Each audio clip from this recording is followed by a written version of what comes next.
Hey guys, and welcome to the channel. Right now I'm about to show you the first dungeon you get to do when you're playing Elyon. So you open up your mini-map, you'll see that you have a dungeon list. You'll click the dungeon that you want to do and you'll be able to actually see your possible rewards from the dungeon. After that, you load directly into the dungeon. It's a single player dungeon, so this one is just by yourself. It's your intro dungeon that you'll get to do. We'll go through this and you'll see the different things, the mechanics of the dungeon. There's nothing special in your intro dungeon, but this is actually really cool. I thought it was nifty that we were on a minecart riding around, jumping things, and then we meet our first mini boss of the dungeon. I won't be talking a lot throughout this. There'll be a few points where I'll highlight a few things that occurred that I thought was different or weird. But for the most part, this is just to showcase what the dungeon is really like.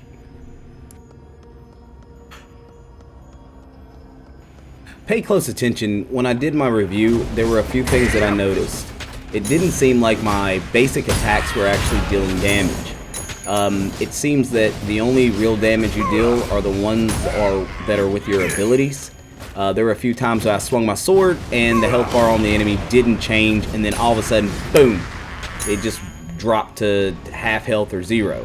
Very interesting how that plays out. I'm not sure if that's just what we've seen in the closed beta of the game, or if that's, how it's supposed to be, which I highly doubt.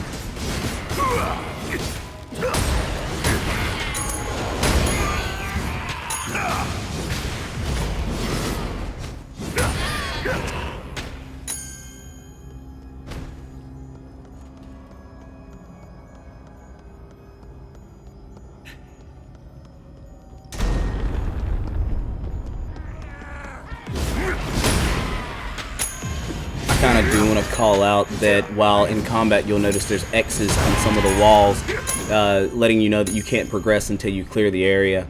I thought that was pretty cool to let you know, like, you can't skip ahead in dungeons, you have to fight all the enemies. Here's where I ran into my first issue. There was a bit of lag. My character couldn't move for a moment, and then I was immediately able to start fighting, of course, but for a moment it stuttered as if I was in a cutscene that I wasn't really in.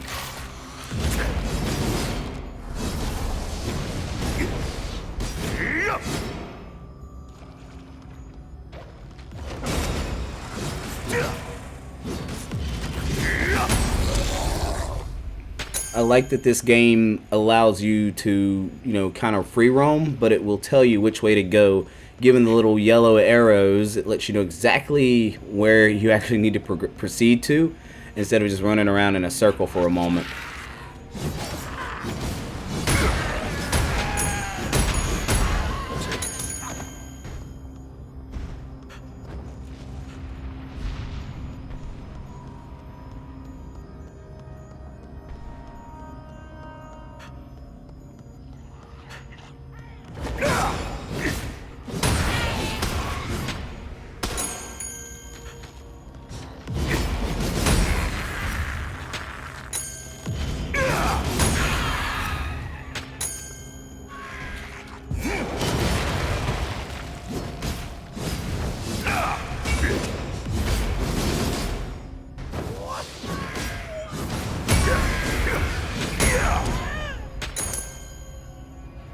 As you can see, the dungeon is fairly short.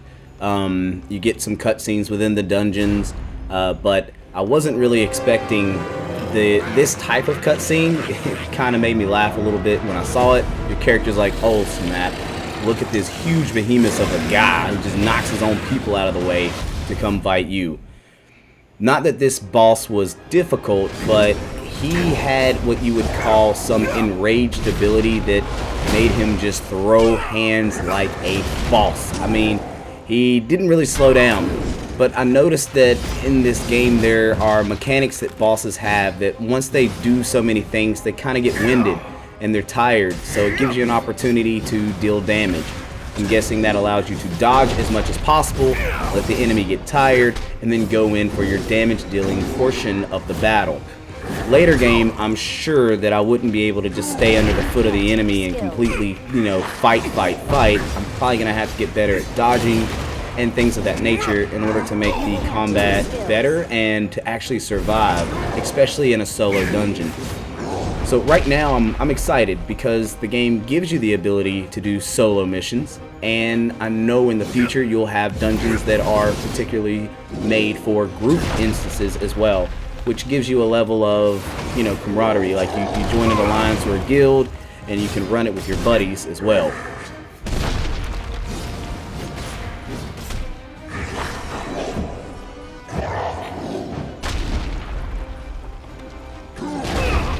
You can't use skills.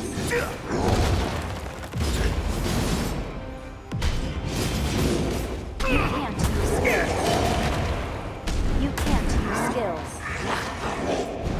Aside from the UI and other little small glitches in the game, I really think this game is going to be able to go somewhere. I've already done the review saying that I highly recommend you play it if you have the opportunity to. It is a purchased game, so you'd have to spend about $40 to own it.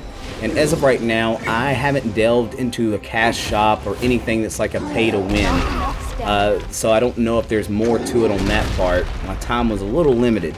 But I did want to showcase this first dungeon and what it was kind of like to engage in a battle with a dungeon boss as well. You can't use skills. You can't use skills.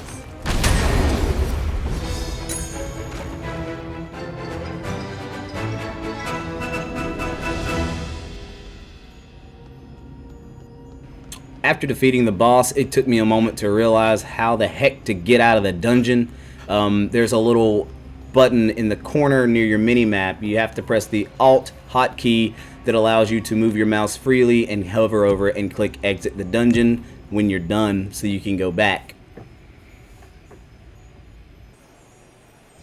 I was really excited about completing the dungeon because it rewarded me with a dungeon box. The dungeon box, once open, actually had quite a bit of gear, and I'll show you in a second. What made this cool is it was kind of like I had a gear roulette, so there was, you know, multitude of possible rewards to get out of the box. I lucked up and got a weapon, a chest piece, and some other little pieces that will probably be very helpful in enhancing my character's abilities and gear level as well. So far, I am very satisfied with the dungeon run itself. It wasn't super difficult. It wasn't a out-of-pocket mechanic-based dungeon.